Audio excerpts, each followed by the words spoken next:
Good morning, everyone. Today we are going to start with the new topic that is periodic trends in properties of elements. अब ये periodic trends क्या होते हैं? Elements की physical और chemical properties होती है, ये हम सब जानते हैं.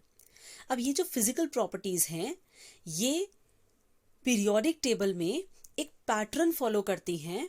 ये एक along the period या down the group एक proper pattern बनाती हैं, एक trend show करती हैं, जिन्हें हम periodic trends के अंडर पढ़ते हैं. That how these physical properties or the chemical properties will change when we will move from left to right in the periodic table or we will move from top to bottom in the periodic table. So इन्हें ही हम क्या बोलते हैं? Periodic trends. So the first physical property that we will take in the periodic trends is atomic radius. So what is atomic radius? पहले ये जान लेते हैं. एटॉमिक रेडियस क्या होता है? एटम का रेडियस. अब जैसे एक सर्कल का रेडियस क्या होता है? सेंटर से लेकर सर्कल की बाउंड्री तक का डिस्टेंस कहलाता है रेडियस. ऐसे ही क्योंकि हमारा एटम स्फेरिकल है और उसके सेंटर में क्या है? Nucleus. Nucleus is at the centre.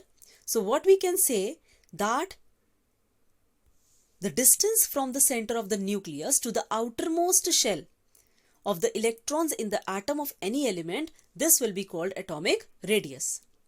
अब हम atomic radius measure करना चाहते हैं, but there is a difficulty that atom is very very small.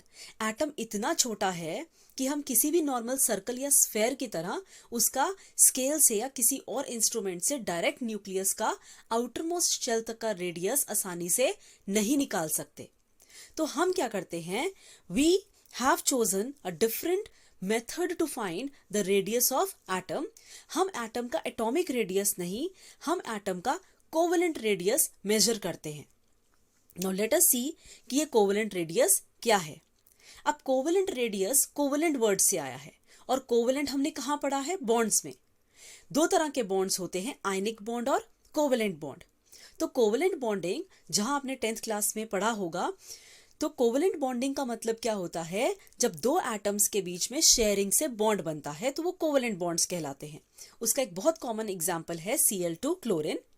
और क्लोरीन का अगर हम एग्जांपल लें तो उसमें बॉन्डिंग कैसे होती है कि एक एटम जो होगा वो दूसरे एटम के साथ ओवरलैप करके कोवेलेंट बॉन्ड बनाता है and their nucleus they interact.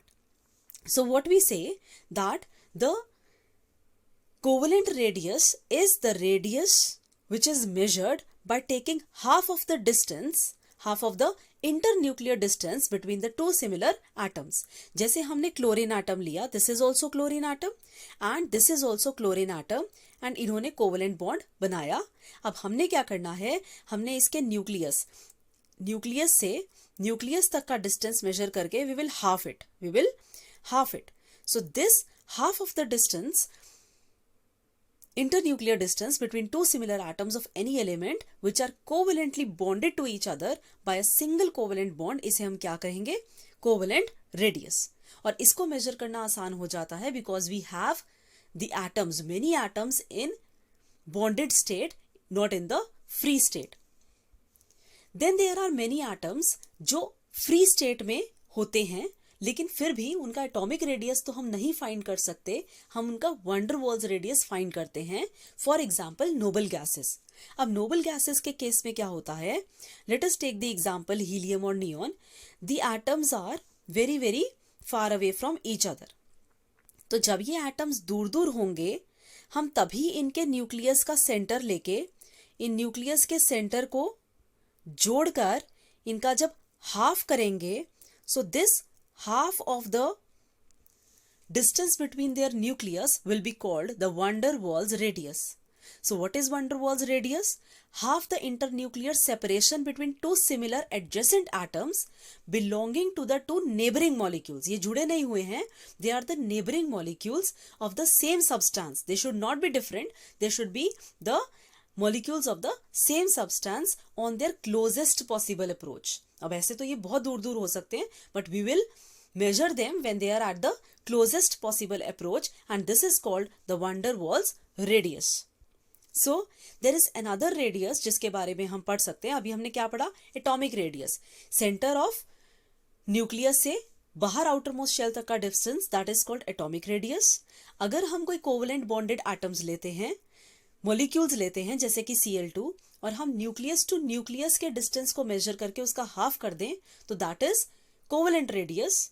लेकिन जो कोवलेंट बॉन्ड्स नहीं बनाते एटम्स, स्पेशली नोबल गैसेस, तो उनमें हम क्या करते हैं? एटम्स का नेबरिंग एटम के साथ nucleus to nucleus distance measure करके हाफ करते हैं, तो वो क्या कहलाता है? Van der Waals radius.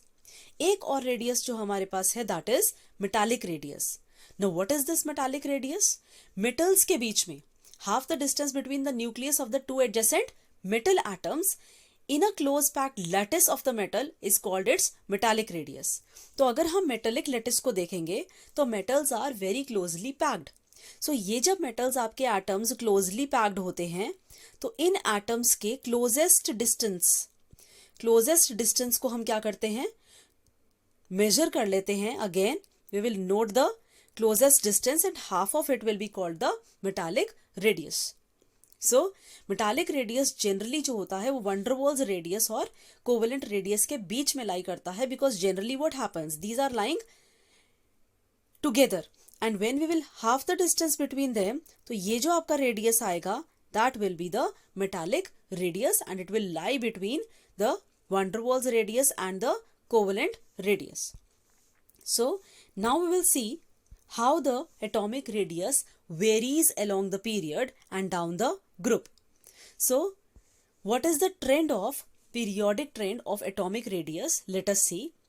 जब हम जनरली देखते हैं तो एटॉमिक रेडियस क्या करता है along the period, जब हम left to right periodic table में जाते हैं तो एटॉमिक रेडियस जो है वो डिक्रीज करता है. along the period क्या करता है? डिक्रीज करता है. Let us take the example. As we move from lithium to beryllium, to boron, to carbon, then nitrogen, oxygen and fluorine, तो एटॉमिक रेडियस हम देख रहे हैं क्या कर रहा है? डिक्रीज कर रहा है. along the period it is decreasing. ये जो डिस्टेंस मेजर किया गया है एटॉमिक रेडियस की अगर हम यूनिट्स देखें तो वो किस में है? पिकोमीटर में. And what is picometre? 1 picometre is equal to 10 to the power -12 metre. It is a very very small unit, क्योंकि मीटर में, सेंटीमीटर में, डेसीमीटर में हम एटॉमिक रेडियस मेजर नहीं कर सकते, because our atom and it's radius is very very small. So we measure the atomic radius in picometre. So what is the trend of atomic radius along the period? It decreases along the period. और उसका reason क्या है? अगर हम देखें तो reason क्या रहेगा एटॉमिक रेडियस का along the period डिक्रीज करने का? दैट जैसे जैसे हम पीरियड में बढ़ते हैं फ्रॉम लेफ्ट टू राइट, तो अगर हम lithium, beryllium, boron, carbon, nitrogen, oxygen और फ्लोरीन को देखें, इन सब के अंदर 2-2 शेल्स हैं. कितने शेल्स हैं? 2-2 शेल्स. तो ऑलमोस्ट इनका साइज सेम होना चाहिए, बट नो. लिथियम का एटॉमिक नंबर कितना है? 3. बेरिलियम का 4, बोरॉन का 5, कार्बन का 6 and so on. Since atomic number along the period बढ़ रहा है, तो अंदर न्यूक्लियस के प्रोटॉन्स भी बढ़ रहे हैं और न्यूक्लियर चार्ज भी बढ़ रहा है. अब न्यूक्लियर चार्ज किसके लिए रिस्पॉन्सिबल है? Nuclear charge is responsible for attracting the outer most electrons. So what happens? जबकि सभी इन एटम्स में 2-2 शेल्स हैं न्यूक्लियस के around, but they are not of same size, because as we move along the period, the number of protons in the nucleus increase because of increase in atomic number, therefore increasing the nuclear charge. And as the nuclear charge will increase, the attraction of the outermost electrons towards the nucleus will increase, hence shrinking the size. Therefore, along the period, atomic radius decrease. अब यहाँ atomic radius में हमने last में fluorine के बाद क्या आता है? नियॉन. उसकी बात नहीं करी, जो कि एक नोबल गैस है, बिकॉज नोबल गैस, अभी हमने क्या पढ़ा था? दैट नोबल गैसेस जो होती हैं, नोबल गैसेस का हम van der Waals radius find करते हैं, कोवेलेंट रेडियस फाइंड नहीं कर सकते. So radius of noble gases अगर हम देखें तो atomic radii of noble gases are not considered here, because mono atomic होने के नाते हम अगर नोबल गैसेस का रेडियस फाइंड करेंगे तो कौन सा रेडियस आएगा, वंडर वॉल्स रेडियस आएगा, और वो कोवेलेंट रेडियस से हम मैच नहीं कर सकते because covalent radius is very very small. Covalent radius को नापने का तरीका अलग है, वंडर वॉल्स रेडियस को नापने का तरीका अलग है। सो हम नोबल गैसेस को इनके साथ कंपेयर नहीं कर सकते। अगर आप जनरल टेबल अपनी बुक्स में देखेंगे तो आप सिर्फ पिकोमीटर में जब आप कंपेयर करेंगे तो नोबल गैसेस की जो रेडियस है along the period, in the same period, वो बाकियों के कंपेरेटिवली बहुत हाई आई होगी बिकॉज उनको क्या नापा गया है, उनके लिए हमने वंडर वॉल्स रेडियस नापा है और बाकियों के लिए covalent radius. So let us see how the atomic radius it varies down the group. अब ग्रुप में जब हम नीचे जाते हैं तो टॉप टू बॉटम देखते हुए if we see then in the group the atomic radius will increase. Down the group क्या करेगा, एटॉमिक रेडियस विल इंक्रीज। जैसे कि हम देख रहे हैं लिथियम का एटॉमिक नंबर क्या है 152, सोडियम का 186, potassium 231, rubidium 244 and caesium 262। So along जब हम डाउन द ग्रुप बात करते हैं तो रेडियस क्या कर रहा है, इंक्रीज कर रहा है। और वो हम जनरली कंपेयर करें तो डाउन द ग्रुप जाते हुए पहले तो बात क्या है कि शेल्स बढ़ रहे हैं, number of shells is increasing. Lithium की हम कॉन्फ़िगरेशन लिखते हैं तो लास्ट में क्या आता है 2s1, सोडियम में 3s1, पोटाशियम में 4s1, रुबीडियम में 5s1 और सीजियम में 6s1। That means number of shells is increasing, principal quantum number is increasing. तो अगर प्रिंसिपल क्वांटम नंबर इंक्रीज कर रहा है therefore number of shells is increasing, size is also increasing. So therefore down the group जैसे हम बढ़ते हैं valence electrons जो होते हैं वो और दूर और दूर और दूर जाते चले जा रहे हैं and therefore the atomic radius is also increasing down the group.